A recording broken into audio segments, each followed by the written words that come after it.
Bonjour. Bonjour Gaëlle. Bonjour Eric. On est très heureux d'accueillir Gaëlle, qui est une ancienne de l'IAE. Tout à fait. Qui aujourd'hui va nous parler d'un média qui est très important dans l'écosystème des startups, qui est 1001 Startups justement. Donc qui est un média leader français, on peut dire, dans l'environnement de l'entrepreneuriat. Et à travers ce blog, il y a plusieurs innovations, dont ce magazine que vous avez sorti en décembre 2016, Widen. Alors, ce qui marque quand on regarde votre blog, c'est la richesse de vos rubriques. Alors, en effet, on trouve des rubriques et chroniques entrepreneuriales, des conseils, des outils, des présentations de projets entrepreneuriaux. Alors, Gaëlle, première question importante. Comment vous est venue l'idée de créer 1001 Startups ? Alors 1001 Startups, à la base, effectivement, quand on l'a créé, on n'avait pas du tout de vocation d'en faire un business et d'en faire notre métier. On sortait justement du master création d'entreprise et management de projets innovants. Et on était passionnés par l'entrepreneuriat et les startups, mais c'était un monde qu'on regardait plutôt de loin et qu'on connaissait mal. Et on s'est justement dit qu'on avait envie de créer un blog pour pouvoir rencontrer des gens, rencontrer des entrepreneurs, raconter leur histoire. Et un peu découvrir ce monde qui nous fascinait un peu de l'extérieur et voilà, pouvoir parler un petit peu de ça. Donc on a commencé à écrire plutôt en 2013 sur ce blog et donc à raconter des histoires à travers une rubrique qui s'appelait « La France a d'incroyables startups » qui présentait des startups partout en France. Et puis on a continué à agrémenter le blog, à écrire, à raconter des histoires au cours des mois qui ont suivi. Mais toujours sans aucun objectif d'en faire notre métier. Et puis, petit à petit, le blog est devenu de plus en plus important et de plus en plus de visiteurs. Les startups sont devenues aussi vraiment un sujet central dans l'économie. On a commencé à beaucoup parler des startups. De plus en plus de gens voulaient créer leur entreprise. Donc, notre blog a pris de l'ampleur.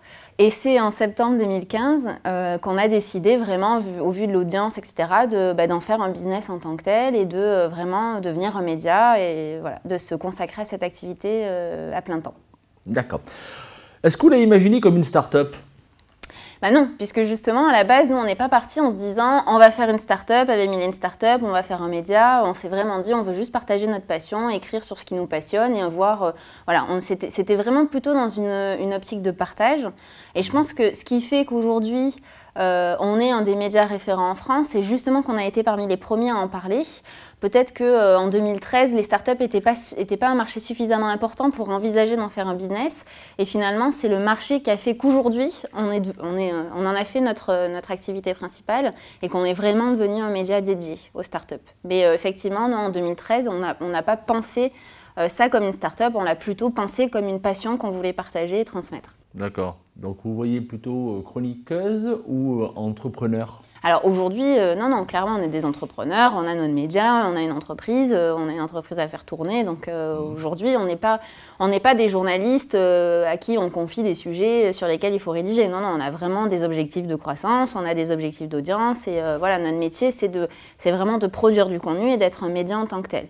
Et c'est aussi pour ça qu'on a lancé le magazine Widen, effectivement, pour avoir une diffusion et un contenu plus large. D'accord. Donc, campagne de crowdfunding pour financer. Voilà, exactement. Voilà. Et alors, petite question provocante, pourquoi avoir créé un support papier à une époque du Web 3.0 ? Alors moi, on n'a jamais pensé chez 1001 Startups que c'était incompatible. Moi, j'ai jamais pensé que le web venait forcément remplacer le papier. Je pense que le web est très intéressant pour certains types de contenus. Donc c'est ce qu'on traite avec 1001 Startups. Donc c'est plutôt des contenus sur des retours d'expérience, sur des actualités, sur des présentations de startups. Je pense que le web est très adapté pour ce type de contenu, que les gens vont vouloir chercher, trouver avec des mots-clés, etc. En revanche, le web, nous on l'a constaté, en tout cas à notre échelle, le web est moins adapté pour des contenus longs, profonds, travaillés, des reportages un peu plus fouillés, parce que déjà, sur le web, on est quand même plus à la course à l'audience, donc on va plutôt aller chercher des sujets qui vont toucher le maximum de personnes, puisque c'est le modèle économique du média online. Et du coup, le magazine nous permet de nous concentrer sur des sujets, de les travailler plus en profondeur et d'être justement moins sur une course à l'audience sur un article et de pouvoir proposer des choses nouvelles, d'apprendre de nouvelles choses aux gens voilà, c'est vraiment notre ambition avec le magazine. Et le papier, c'est un support qui permet de se poser, de déconnecter, etc. C'est pour ça que notre baseline, c'est Fast Business, Slow Information. Et nous, ce qu'on dit, c'est pas parce qu'on est dans le monde des startups, dans la course à la croissance, qu'on ne peut pas prendre le temps de se poser et de réfléchir. Et c'est important de le faire pour pouvoir réfléchir justement au monde qu'on crée en tant qu'entrepreneur. Ok. Donc, on a bien compris, une startup, c'est une entreprise en croissance qui se diversifie vers de nouveaux supports. Exactement. Alors, après le support papier, vous allez proposer quoi maintenant? Déjà, on va essayer de développer au maximum notre support papier. Comme vous l'avez dit, on a lancé le magazine Widen avec une campagne de crowdfunding. Parce que justement, on avait l'ambition de faire un magazine haut de gamme, premium, un trimestriel, sans aucune publicité. Donc on peut parler justement du modèle de média.